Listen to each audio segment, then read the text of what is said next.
Um, the other thing is to focus on breathing. So sometimes we hear this thing about taking 10 deep breaths, but if we take 10 deep breaths with a special emphasis on the exhale, making the exhales a little bit longer, it has the effect to lower blood pressure, but it also calms our system. When we're feeling anxious, our breath tends to get quicker and more focused on the inhale. And so the breath is more up here. As we exhale and increase the length of the exhale, our breath tends to go more towards the belly. So if we focus on softening the belly and making more of the exhale drawn out, that can bring down the feeling of stress. Also, having some time in the evening for quiet reflection. Generally, we live in a world where we work too much and we take our work to bed with us. So avoiding working close to bed and taking time before we go to bed to do some journaling and some writing where we could maybe reflect on 3 insights that we had from the day and 3 things that we would like to bring into tomorrow. And I found that this really helps people to externalize their stress, because the worst part about stress and what makes it such a powerful cause of disease is that a lot of people don't feel it and don't know it because they're holding in the causes of stress inside. So by externalizing some of the causes and understanding them as an objective thing, it can take stress out of our bodies, and we hold it in our bodies into something that we can then deal with and make changes appropriately. Okay,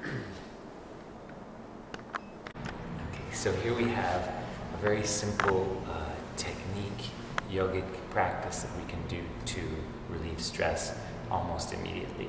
Okay, so we do this posture as a way to bring the body towards a state of equilibrium and relaxation. So when we're in a stress response, as I mentioned, the body tends to be hunched forward and the back goes up. So we lie in this position with the back on the floor so that we can get the system to focus on long exhales and a feeling of grounding towards the earth. Okay, so if we look over here, what we have is the legs up on the chair, which really supports the lower back. The lower back can be an area that gets stressed and taxed when we have a lot of stress, because the adrenal glands, the stress glands, live right in the lower back space here. So this posture helps to support the adrenal glands and revives a feeling of fatigue and a tiredness in the legs. We have the legs up on the chair, so the blood flow can be supported and move generally towards the kidneys and the lower back. And then we have a little support underneath the head so that the chin can be slightly lower than the forehead. We place some covering on the eyes so that we remove external stress, external stimulation from light, and we could even put something over the ears as well if we wanted to make it even more powerful. Then on the abdomen, we have a little bit of weight. This is optional, but we find that often stress manifests itself in the abdomen because the gut is the only other place other than the brain that has trillions and trillions and trillions of neurons in concentration. So the gut is sometimes considered the emotional brain, and it can really react to this stored body sensation of stress.